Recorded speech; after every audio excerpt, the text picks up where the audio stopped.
નમસ્કાર દર્શક મિત્રો, સ્વાગત છે આપ સર્વેનું જીડીપીએલ જુનાગઢ ન્યૂઝમાં। સૌપ્રથમ જોઈએ આજના મુખ્ય સમાચાર। 30 વર્ષ પહેલા ખજુરાહો કાંડ કરી કેશુભાઈને પદ ઉપરથી દૂર કરનાર શંકરસિંહ બાપુએ આજે કેશુભાઈના કર્યા વખાણ। વિસાવદર વિધાનસભા બેઠક માટે લાલજીભાઈ કોટડિયાના નામની જાહેરાત કરતા બાપુ।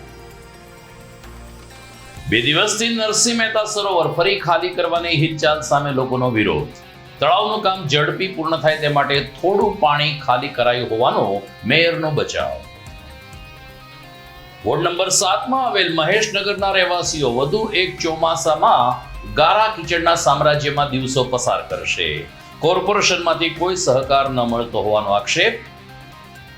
અને સોનાનો ભાવ 1 લાખને પાર। આગામી સમયમાં ફરી કરેક્શન આવે તેવી ધારણા સેવતા ટોચના સોની મહાજનો। આ તમામ સમાચાર આપણે વિગતવાર જોઈએ તે પહેલા લઈએ એક બ્રેક।